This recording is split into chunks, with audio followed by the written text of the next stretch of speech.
መንጋው አንድ እረኛው አንድ ይሆናል የተባለው ወደፊት የዓለም አስተሳሰብ ሁሉ ተቀይሮ የኢትዮጵያ ኦርቶዶክስ ተዋሕዶ ቤተክርስቲያን እሳቤ ይሆናል። ያችን እምነት ካገኘን ያኔ ነው መንጋው አንድ እረኛው አንድ የሚሆነው አሉ። ክብርና ምስጋና ለእግዚአብሔር ይድረስ። ጥሩ ነው። አሁን ይሄ አንዳንድ ሰዎች ያበሳጫቸዋል። እንዴት ሆኖ ብሎ ሊበሳጭ ይችላል? ያሉማ በቃ የለም። ፕሮቴስታንት ሀገሮችን ወሰዳቸው። ፕሮቴስታንት የተጀመረ የት ነው? ጀርመኒ ይሉ አያምንም። የፕሮቴስታንት እምነት ባዶን ስካንዲኔቪያን ካንትሪስ ይሉ ስዊድን፣ ኖርዌይ፣ ዴንማርክ ይሉ ይባላል። በሌላ ሰው ላይ የተመሰረቱ እንግሊዘኛ ውስጥ ቢሆን ምን እንደምትሉ ዩ ቴንክ ዩ the center is I ዓለም መድኃኒትን ተቀበለው ነው የሚሉት ወይስ የግል አዳኝ አድርገህ ተቀበል? መጨረሻ ወዴት ነው የሚሄደው? አንድ ትልቅ የፕሮቴስታንት ሊግ ወደ ኒው ኤጅ ሙቭመንት ይቀየራል አለ። መጨረሻው ምንድነው? ሉሲፈር መሆን ማለት ነው። ለገሉ ታላቁ የቤተ ክርስቲያናችን እንቁ መምህር በመካከላችን ተገኝተዋል። ይህን ያደረገ እግዚአብሔርን አመስግኑላችሁ። ወንድማችን ዲያቆን ሶምሶን እደግልኝ ለዚህ መሳካት ትልቅ አስተዋጽኦ ያበረከተ ወንድማችን ነው። እግዚአብሔርን አመስግኑት። በኋላ እናመሰግናለን። አሁን ቀጥታ ፕሮፌሰር ሊቀ ማእምራን ዘበነ ለማ አውደ ምሕረቱን ይረከባሉ። ቀጥታ ወደሳቸው ቅዱስ ስፍራ እግዚአብሔር አምላክ በሚወደው ደጅ የተሰበሰባችሁ አይንተ እግዚአብሔር አበው ካህናት፣ አኀው ዲያቆናት፣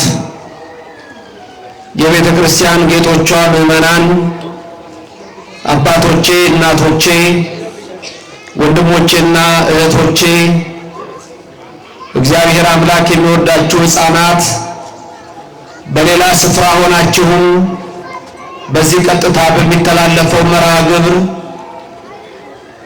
የምትካፈሉ ሁላችሁ የአብ ጸጋ፣ የወልድ ቸርነት፣ የመንፈስ ቅዱስ ኅብረት አንድነት በሁላችን ላይ አድሮ ይኑር። ምልዕተ ክብር ምልዕተ ውዳሴ መዝገበ ጸሎት አቁራሪተ መዓት ሰዓሊተ ምሕረት አምላክ ወላዲተ አምላክ አማላጅነቷ በሁላችን ላይ አድሮ ይኑር። የቅዱሳን መላእክት ጥበቃ፣ የነቢያት፣ የሐዋርያት፣ የጻድቃን፣ የሰማዕታት፣ የደጋግ አባቶቻችን፣ የደጋግ እናቶቻችን ረድኤታቸው በሁላችን አድሮ ይኑር። ረድኤተ እግዚአብሔርን አጋዥ በማድረግ ለ30 ደቂቃ የምንማርበት የትምህርታችን ርዕስ ክርስቶስ የዓለም መድኃኒት እንደሆነ እናውቃለን በሚል ይሆናል። ክርስቶስ የዓለም መድኃኒት እንደሆነ እናውቃለን። ሰው ለሰው አስታዋሽ ነው። ሰው ለሰው አሳሳቢ ነው። በልቡና የሚያሳድር በአእምሮ የሚቀርጽ የቃሉ ባለቤት ሕያው እግዚአብሔር የምትሰሙትን ሁሉ በልቡናችሁ ጽላት ይጻፍላችሁ። ለእኔም ለምናገረው ማስተዋልና ምስጢሩን እንዲያድለኝ አንደበቴንም እንዲያከናውን ሁል ጊዜ በጸሎታችሁ አስቡን። ይህ ቃል የሚሰማችሁ ሁሉ ሐሳብ ሕሊናችሁ በሰማያት ይኑር። ያላችሁበትን ስፍራ ማወቁ የጽድቅን ቃል ደስ ለሚያሰኙ ጆሮዎች አድምጡ። ክርስቶስ የዓለም መድኃኒት እንደሆነ እናውቃለን። ይህ ቃል የሚገኘው በዮሐንስ ወንጌል ምዕራፍ 4 ቁጥር 42 ላይ ነው። ክርስቶስ የዓለም መድኃኒት እንደሆነ እናውቃለን። ይህን ቃል ሁላችሁም ድገሙት። ክርስቶስ የዓለም መድኃኒት እንደሆነ እናውቃለን። ማ የዓለም መድኃኒት እንደሆነ? ክርስቶስ ምን እንደሆነ? ማን ነው የዓለም መድኃኒት?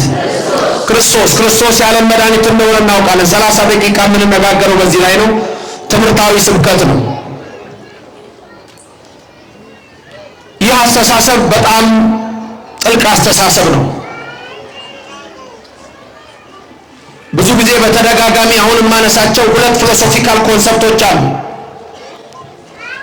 እነዚህ ሁለቱ አስተሳሰቦች ፍልስፍናዊ ልበላቸው እንጂ ዓለምን የሚመሩና የሚቃኙ አስተሳሰቦች ናቸው።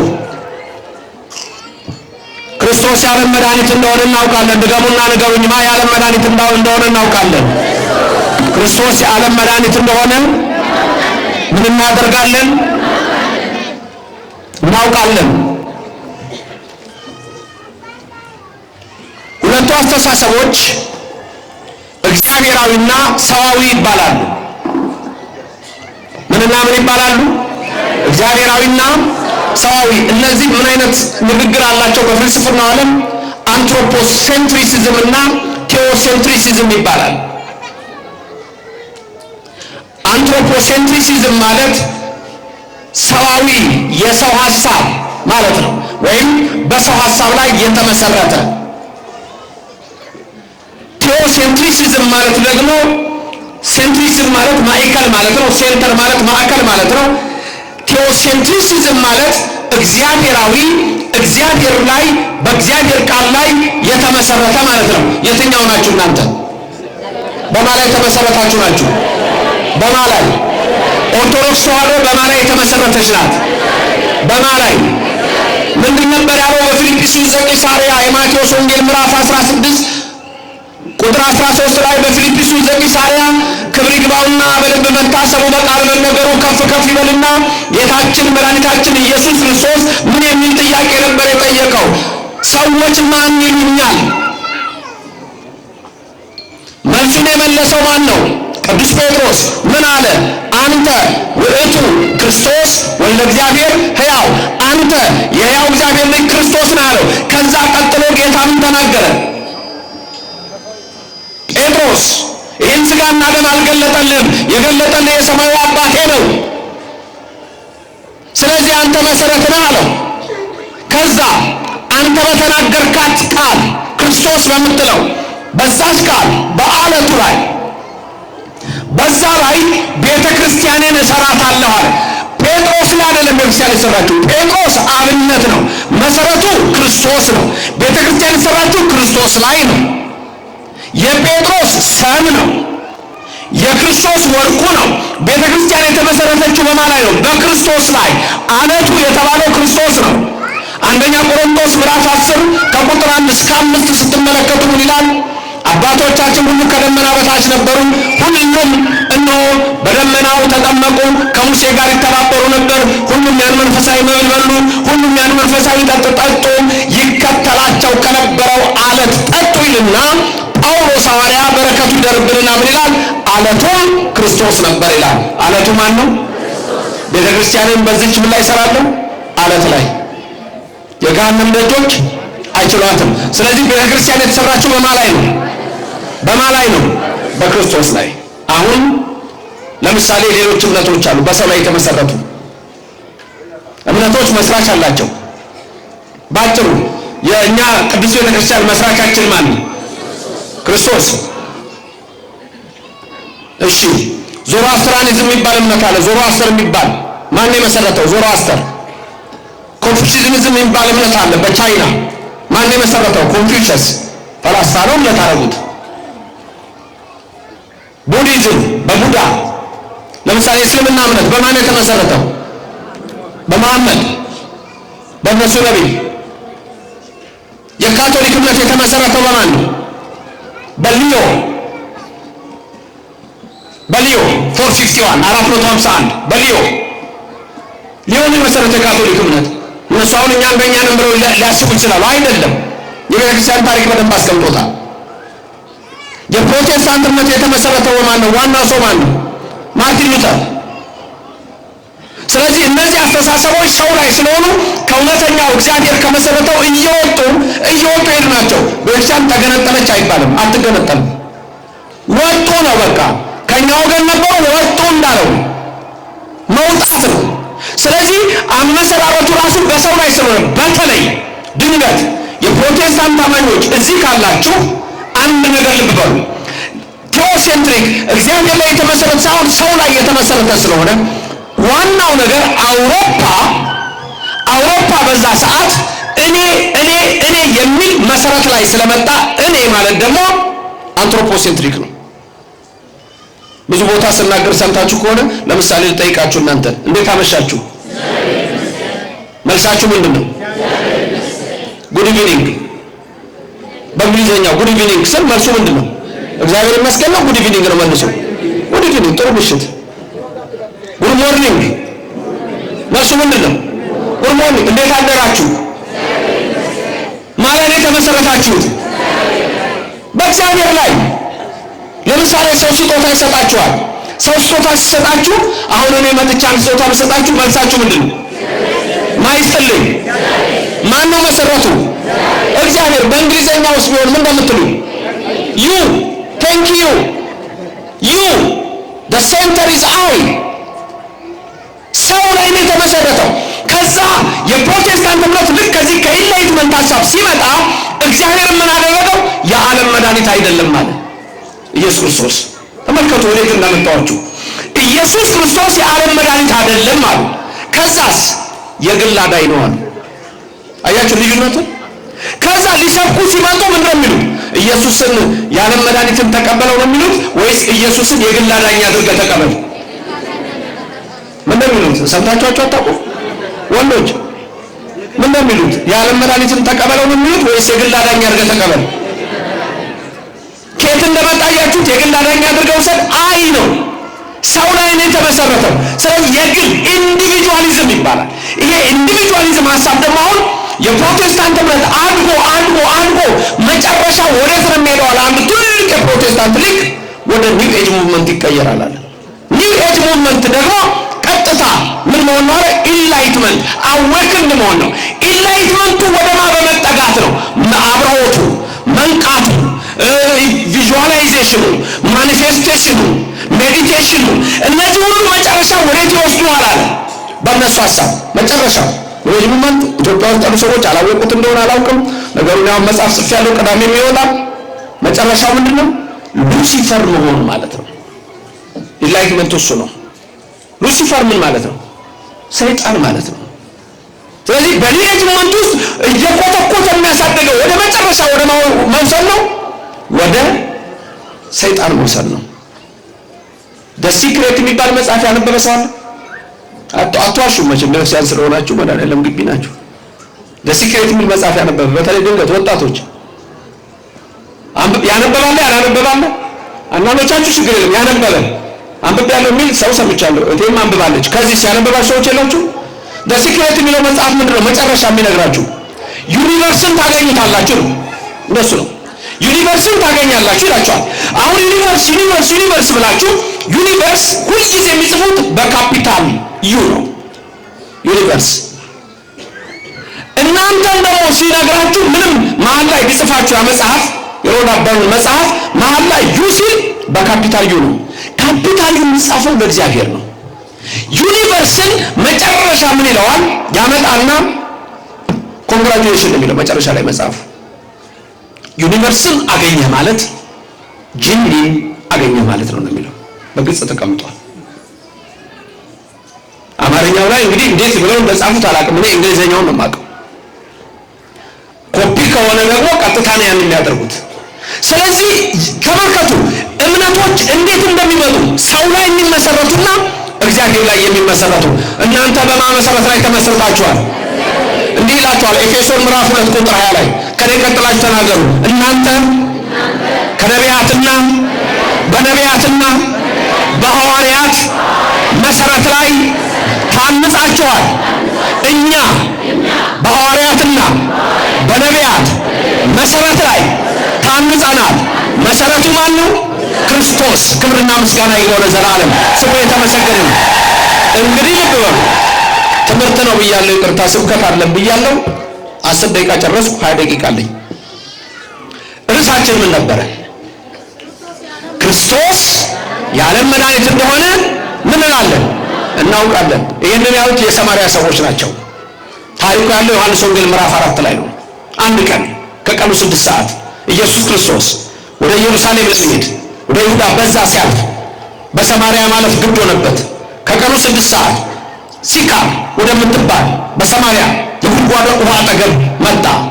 ያቺ የጉድጓድ ውሃ ያዕቆብ ከሴኬም አባት ከኤሞር በ100 በጎች ሰዎች የገዛት የጉድጓድ ውሃ ናት።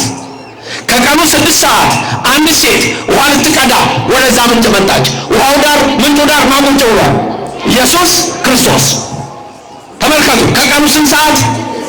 ከቀኑ 6 ሰዓት ኢየሱስ ምንጩ ዳር ነው። አንድ ሴት ውሃ ልትቀዳ መጣች። ከቀኑ ስንት ሰዓት? በ6 ሰዓት ውሃ ይቀዳል ከምንጭ ከወንዝ። እናቶቻችን አሁን በቧንቧ ቤት እንደመጣው አይደለም። ውሃ የሚቀዳው በስንት ሰዓት ነው? ወይ ጠዋት ነው ወይ ደግሞ ማታ ነው። እንስራውን ተሸክማ እሷ በስንት ሰዓት የመጣችው? መከራ አለባት። የሰው አፍ ሰው በሌለበት ነው የምትሄደው ምስኪን ሴት። ምክንያቱም ሁሉም ምን ይላታል? ዘረቆርጥም ይላታል እችን ሴት። ምክንያቱም ምንድነው? 5 ባሎች አግብታ 5ቱም ሞተዋል። አስማንዲዮስ የሚባል እርኩስ መንፈስ ጭኗ ላይ አድሮ ባሎቿን ይገላል። እሷ ምን ታድርግ ግን የሰው አፍ ስለፈራች ከቀኑ 6 ሰዓት ውሃ ልትቀዳ መጣች። ታሪኩ ስለሱ ስላልሆነ ዛሬ የምንማረው ስለ ክርስቶስ የዓለም መድኃኒት መሆኑ ስለሆነ ከዚህ ሴት ጋር ሲነጋገር ነው። ውሃ ጠጪኝ አላት። ከዛ በኋላ ማን አንተ አለችው። ክርስቶስ እንደሆነ ነገራት። እንስራዋን ትታ እየሮጠች ወደ ሰማርያ ከተማ ገባች። ከዛ የሰማርያ ሰዎችን ምን አለቻቸው? ኑ በሕይወቴ ዘመን ያደረኩትን ሁሉ ነገረኝ ብላ ጠራቻቸው። ከዛ በኋላ አስተማራቸው። እንደውም እባክህ እደር አስተምረን ብለው 2 ቀን በሰማርያ ከተማ አድሮ አስተማራቸው። በልቦናችን ይደርልን መድኃኔዓለም። የልቦናችሁን ሐሳብ ይፈጽምላችሁ። ሴቲቱን ንጹሕ ያደረጋት ከአጋንንት እስራት ያወጣት የቀደሳት እግዚአብሔር እኛን ሁላችን ይቀድሰን። ያቺ ሴት መጨረሻ የት እንደሄደ ታውቃላችሁ? ከ5 ባሎች የሞቱባት ሰይጣን ሲያሰቃያት የነበረ ከ36ቱ ቅዱሳን አንስት አንዷ ሆና ቅድስት ተበላለች። በረከቷ ይደርብን። እሷ እግዚአብሔር እንዲህ ነው ስሙ የተመሰገነ ነው። እግዚአብሔር መለወጥ ይችላል። እግዚአብሔር መቀየር ይችላል። እግዚአብሔር ታሪክ ይለውጣል። እግዚአብሔር ዘማውን ድንግል ያደርገዋል። አጫሹን ይቀይረዋል። መጥቶ ስጋው ደግሞ እንዲቀበል ያደርገዋል። ሺሻ ስትወስድ የነበረችውን ያመጣል፣ ይቀይራል። እዚህ ውስጥ ዛሬ የሚመጣ ነው የተሰበሰብነው ለመቀየር ነው፣ ለመለወጥ ነው፣ ለመቀደስ ነው፣ ለመባረክ ነው። በልቦናችን እግዚአብሔር እንዲያድር የእሱ ታቦት ለመሆን ነው። መድኃኔዓለም በልቦናችን ይደር ለዘላለም። ስሙ የተመሰገነ ይሁንልን። ክርስቶስ የዓለም መድኃኒት እንደሆነ እናውቃለን። የእኛ ኦርቶዶክሶች እናውቃለን። የዓለም መድኃኒት ነው። የግል አድርገው ውሰድ አንልም።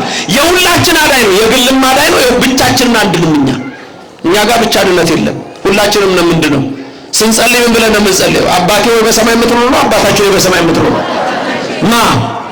አቡነ አይደል የምንለው? አቡነ አባታችን ነው እኮ የምንለው። ምክንያቱም የሁላችንም ነው። በኦርቶዶክስ ቤተክርስቲያን ይሄ መገነጣጠል የለም። ፍቅርን ያለው አንድ መሆን ነው። በአንድነት መዳን ነው። ቤተሰብ ቤተሰቡን ያድናል። አባት ልጁን ያድናል። ልጆች አባቶቻቸውን ያድናሉ። ይሄ የኦርቶዶክስ ቤተክርስቲያን እምነት ነው። ምክንያቱም ክርስቶስ የመጣው ለአንድ ሰው አይደለም፣ መላውን ዓለም ሊያድን ነው። ስሙ የተመሰገነ ይሁን። ክብር ምስጋና ይግባው ለዘላለም። ድንገት አሁን ቀጥታም እያያችሁ ካላችሁ በአረብ ሀገር ደግሞ ኖራችሁ የምታውቁ ሰዎች ወይም አረብ ሀገር ያላችሁ ትልቁ ጥያቄ ከእስልምና እምነት ተከታዮች የሚመጣ ትልቅ ጥያቄ አለ። ክርስቶስ መጣው ያለው ለእስራኤል ብቻ ነው፣ ለሌላው አልተላኩም ብሏል።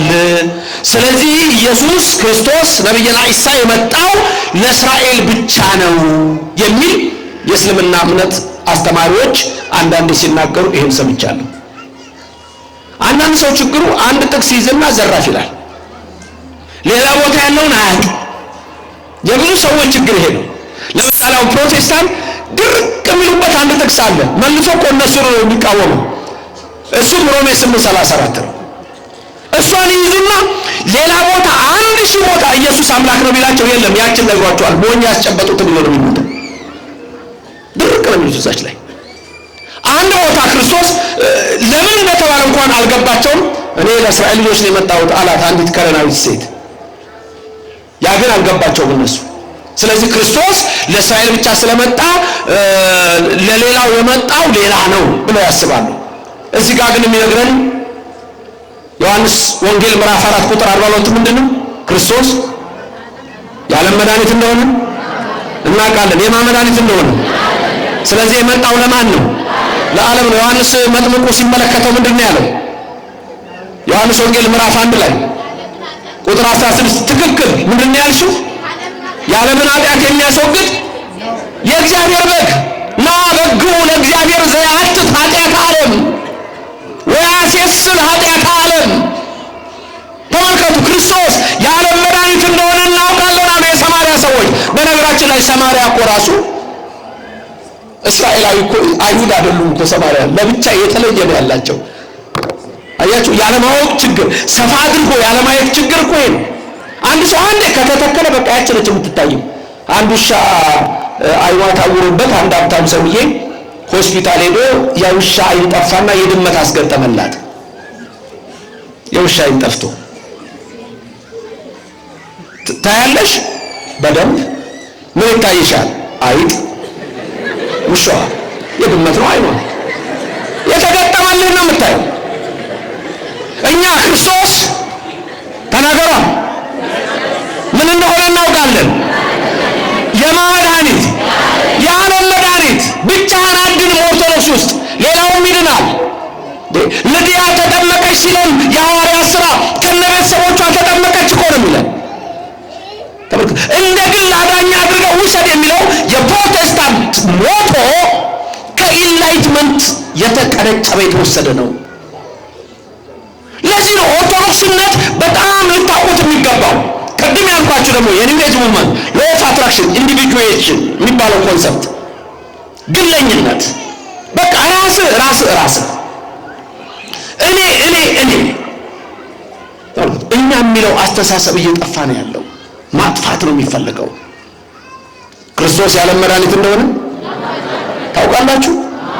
ታውቃላችሁ። የዓለም መድኃኒት እንደሆነ ኦርቶዶክሳውያን እናውቃለን። አዎ፣ ክብርና ምስጋና ለስሙ ይድረሰው። የዓለም ኃጢአትን የሚያስወግድ እኮ ነው። የዓለምን ኃጢአት የሚያስወግድ ለማንኛውም ዮሐንስ ወንጌል ምዕራፍ 10 ላይ ክብር ይግባው በልብ መታሰብ በቃል መነገሩ ከፍ ከፍ ይበል።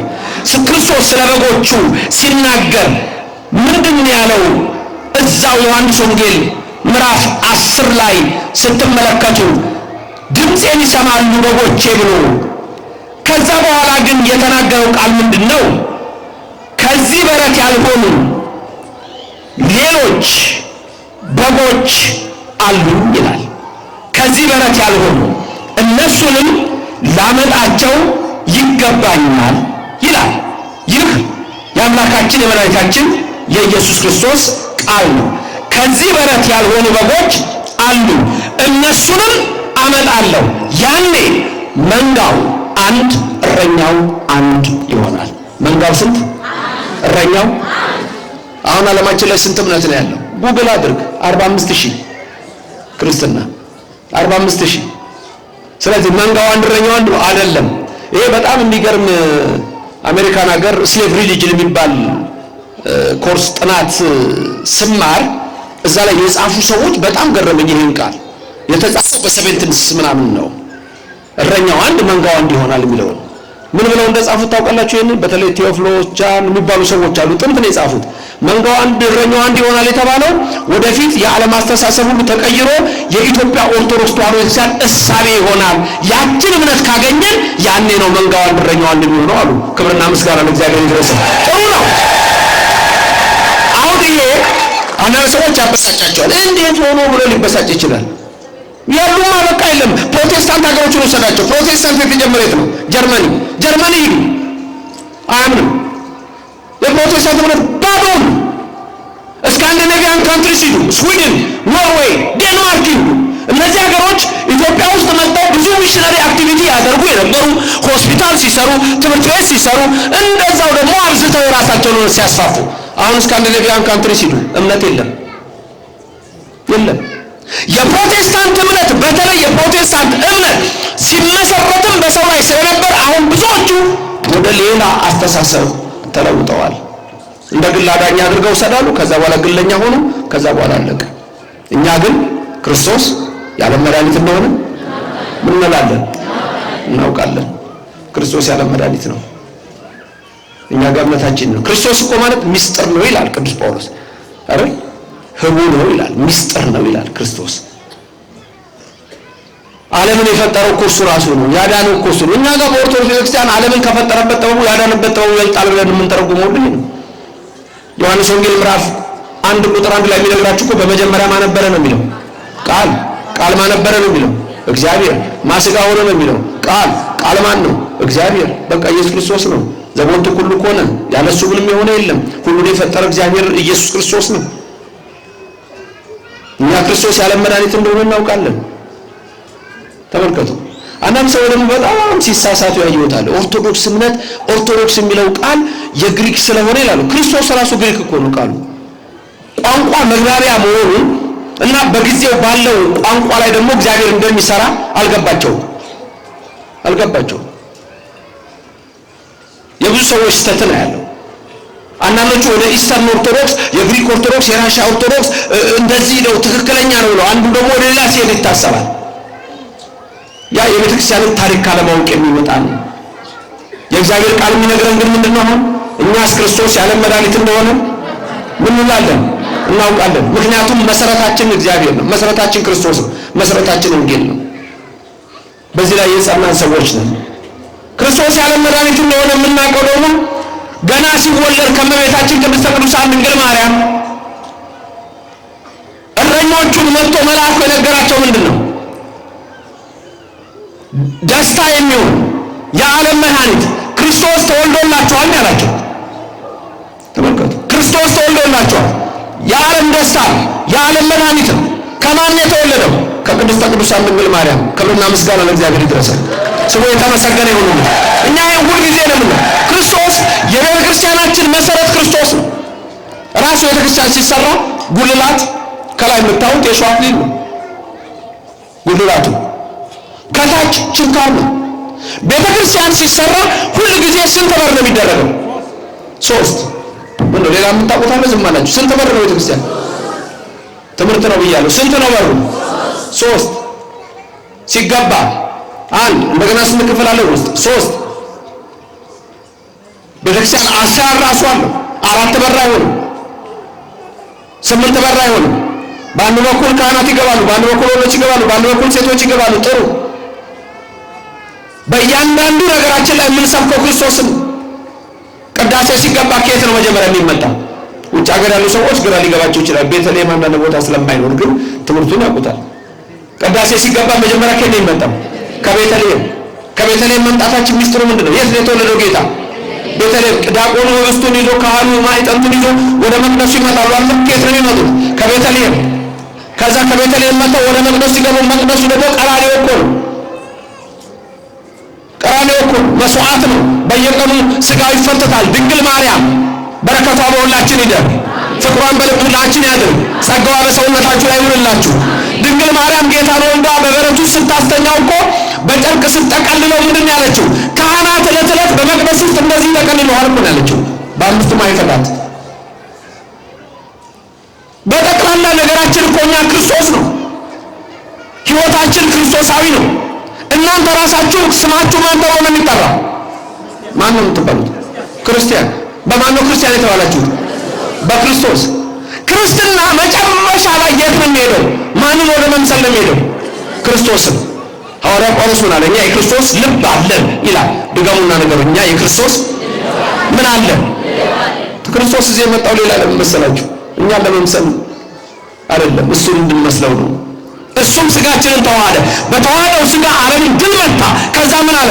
እኔ ዓለምን አሸንፌዋለሁ እናንተም አሸንፉት አለ። ለዘላለም የሰይጣን መንፈስ ከእግራችሁ በታች ይውደቅላችሁ። የዛር መንፈስ ይውደቅ፣ የአዳልሞቲ መንፈስ ይውደቅ፣ የወሰንገላ መንፈስ ይውደቅ፣ የጠንቋይ መንፈስ ይውደቅ፣ የክደት መንፈስ ይውደቅ። ነገሩ ኢትዮጵያ ውስጥ ሰይጣን ከፍ ከፍ እያለ ስላለ በየአንዳንዱ ቦታ እንደ ሰይጣን ከፍ የሚል አይቻልም። ኢትዮጵያ ውስጥ ቪዲዮ ተቀርጾ ሁሉ ይሰማል። ይህ በየዩቲዩብ ሰይጣን አጥማቂ ሁሉ ቀርጾ ያሰማናል። እኔ ኬት እንደመጣ አላውቅም። ይሄ ሰይጣን ይሰማል ሰው ቀርጾ። ሰይጣን እውነት ይናገራል እንደምትሰማው። ቆይ አቧራ ሐሰት በጽባህ ዘተናገረ ይደግም በሰርክ የተባለ ውሸታም ብዙ ሰዎች ተጣልተዋል። ሰይጣን እኮ ማጣላት ነው ስራው። እናትና አባት ማለያየት ነው። ወንድምና ወንድም ማለያየት ነው። ባለትዳርን ማለያየት ነው። ከእግራችሁ በታች ይጣልላችሁ። አሜን አላችሁ? ከእግራችሁ በታች ይጣልላችሁ። ለዘላለም የታሰረ ይሁን። መድኃኔዓለም ክብርና ምስጋና ይግባው። ለዘላለም ጠርቆ ያስወገደልን ክብር ምስጋና ይግባው። ስሙ የተመሰገነ ይሁንልን። ክርስቶስ የዓለም መድኃኒት እንደሆነ ምን እንላለን? እናውቃለን። ስለዚህ ነው ከእመቤታችን ከድንግል ማርያም የተወለደው ያ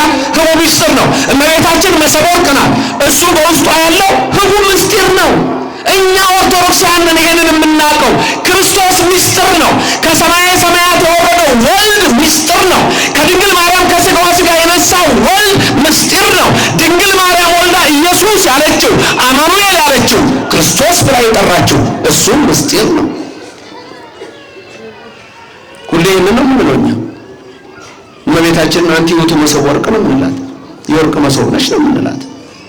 የመድኃኒዓለም እናት ናት። ስሙ የተመሰገነ ይሁን።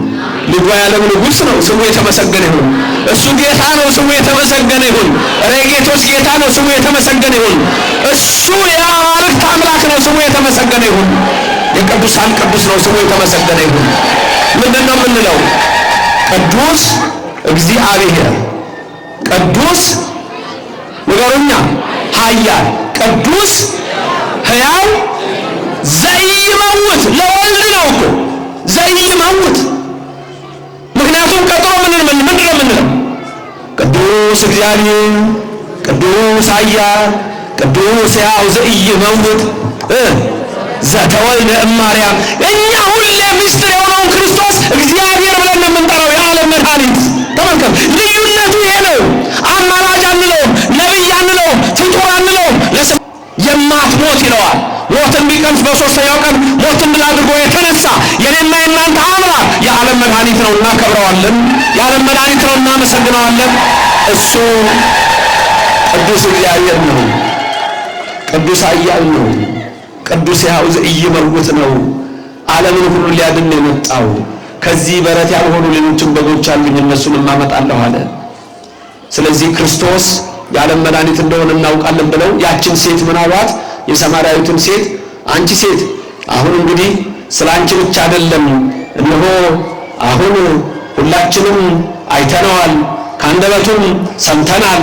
በእውነት እሱ አሉ የዓለም መድኃኒት ክርስቶስ ነው አሉ። ክርስቶስ የዓለም መድኃኒት ነው። ክርስቶስ ምንድን ነው አልኳችሁ? የዓለም መድኃኒት ነው። ክርስቶስ ምስጢር ነው። በድንግል ማርያም ከሥጋዋ ሥጋ ከነፍሷ ነፍስ ነስቶ የመጣው ምንድን ነው? እሱ ምስጢር ነው። ውዳሴ ማርያም የምትደግሙ አላችሁ? የእሑድ አንቲ ውእቱ መሶበ ወርቅን ታቋልታላችሁ? አንድ ካህን አለ የሚያዜም አንቲ ውእቱ መሶበ ወርቅ ዲያቆን አለ። አንቲ ውእቱ መሶበ ወርቅ። እስቲ አንዳችሁ ታስታውሱታላችሁ ይሄንን ዜማ? እና እናንተ ካላወቃችሁ ይሄን አንድ ካህን እንዲመራችሁ ፈልጌ ነው። አንድ ዲያቆን የለም? አንድ ዲያቆን የለም? ና እስቲ ና ና ና ና ና አብራችሁ ትሉታላችሁ።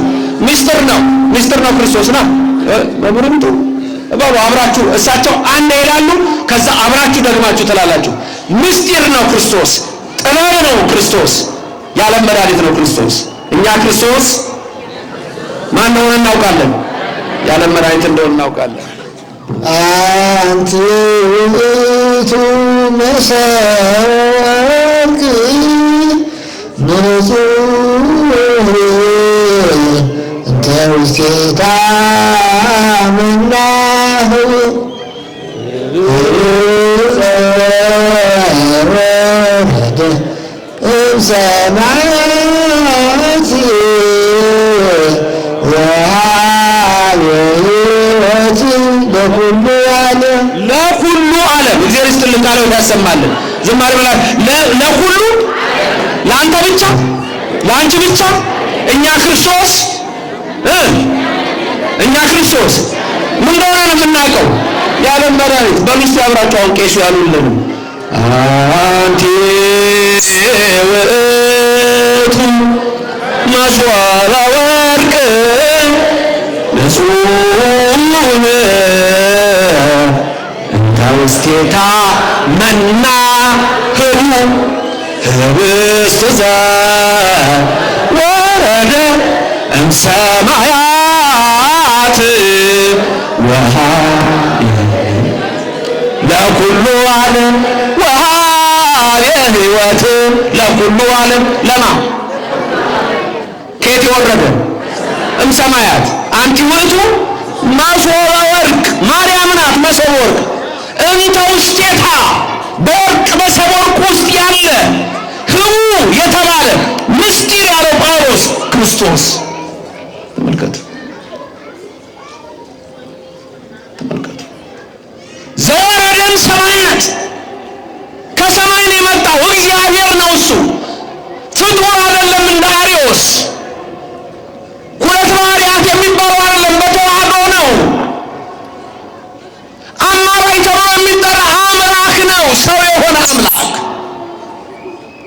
ሰማያት። ለምን? ወሀቤ ሕይወት። ወሀቤ ሕይወት ማለት ምን ማለት ነው? ሕይወት የሚሰጥ ለኩሉ ዓለም። ለማን? ለዓለም ሁሉ። ክርስቶስ የዓለም መድኃኒት እንደሆነ ክርስቶስ የዓለም መድኃኒት እንደሆነ እናውቃለን። ስሙ ለዘላለም የተመሰገነ ይሁን። ክርስቶስ የዓለም መድኃኒት እንደሆነ እኛ ኦርቶዶክሳውያን አያችሁ በዜማችን ሁሉ የምንለው ይሄንን ነው። ስሙ የተመሰገነ ይሁን። እናመሰግነዋለን። ክርስቶስ የዓለም መድኃኒት እንደሆነ ምን እንላለን? እናውቃለን። ጥበብሰ መድኃኒነ ውእቱ ይላል ኤጲፋንዮስ።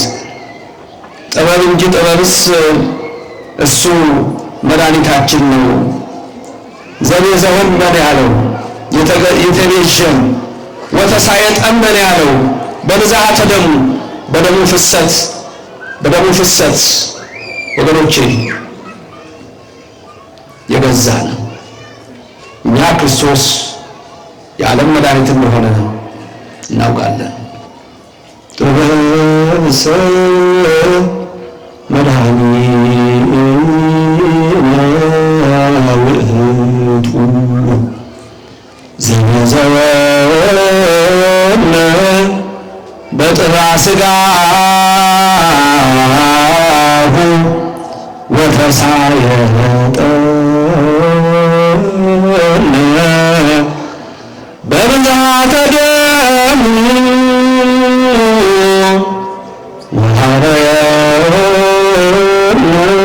እያለ ለመንግስቱ ለዓለም ዓለም የኤጲፋንዮስ ቅዳሴ አለ። ከንግግር ጋር ዜማ ስለማይመጣ ክርስቶስ የዓለም መድኃኒት ነው።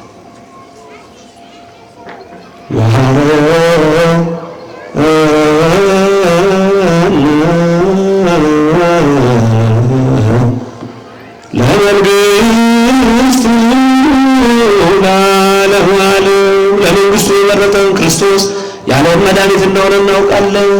አሜን ይደረግልን።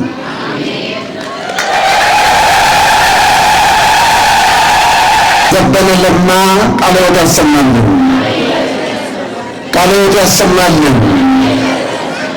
እኛን ሁሉ በዚህ በጽኑ ሃይማኖታቸው በቆራጥ ስብከታቸው ያሳደጉን ናቸው። እውነቴን ነው። ከብዙ ዘመናት በፊት የሰበኩት ስብከት አሁን ድረስ ለትውልዱ አርአያ የሆነ እሳቸው እንድንከተል ያደረጉ መምህራችን አባታችን ናቸውና ሁላችሁም እግዚአብሔርን አመስግኑ። ጊዜ ከመጡ ጀምሮ እረፍት የላቸውም። ሲመጡ ይችን ያሳደገቻቸውን ቤተክርስቲያን የሚያገለግሉት በእውነት እግዚአብሔር ይጠብቅልን። ከዚህ በላይ ሌላ ማለት አይቻልም። እግዚአብሔር ይጠብቅልን። የሚገባውን ትምህርት አስተምረውናል። ከኛ የሚጠበቀው የተማርነውን በተግባር ላይ ማዋል ነው። ክቡር ፕሮፌሰር ሊቀ ማእምራን ዘበነ ለማ በአሜሪካን የሁለት ዩኒቨርሲቲ እየሰማችሁ ነው። የሁለት ዩኒቨርሲቲ ፕሮፌሰር ናቸው። እዛ ያለውን ፍጥረት ሁሉ በሚገባው ቋንቋ እያስተማሩ ወደ እውነት የሚመሩ የእኛ ቤተክርስቲያን ያፈራቻቸው የእኛው ወንድም አሁን ደግሞ አባት የቤተክርስቲያናችን ኦርቶዶክሳዊ ተዋሕዶ ቤተክርስቲያን ያፈራቻቸው ታላቅ መምህራችን ነው። በድጋሚ ቃለ ሕይወት ያሰማልን። ቃለ ሕይወት ያሰማልን። ወንድማችን ዲያቆን ሶምሶን እደግልኝ በእውነት እጅግ የምንወደው ወንድማችን ነው። ቀናኢ የቤተክርስቲያናችን ልጅ የምታዩት እሱ ነው። ምናልባት ለፕሮፌሰር ዘበነ ለማ ሲመጡ አንድ ቀን በቡልቡላ መድኃኔዓለም ላይ ለምንድን ነው የዘማት ቦታው ከኔ ጋር ነበረና ከትናንት ወዲያ ነው ደውሎ ይመጣሉ ብሎ ከ3 ቀን በፊት ነግሮን ይህ ታላቅ ሕዝብ እንዲማር ይህን ሁሉ እውቀት እንድናገኝ የፈቀደ እግዚአብሔር ነው። አሁንም እግዚአብሔርን በድጋሚ አመስግኑላችሁ። ክብር ጠግባቸዋል እንዴ? አልጠግብም አይደለ? ጥር ላይ ይመጣሉ። ሊቀ ማእምራን ፕሮፌሰር ዘበነ ለማ ጥር ላይ ይመጣሉ። ደግሞ ስለሚመጡ አንዱን ቀን በስፋት እንደ ዛሬው ሳይመሽ አጭር ጊዜ ሳይሆን ጥር ላይ ደግሞ እመጣለሁ ብለው ቃል ገብተዋል። እግዚአብሔርን አመስግኑ ሁላችሁ።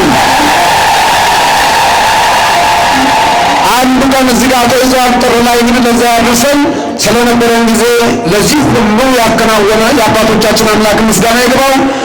ቀጥታ ወደ ዝማሬ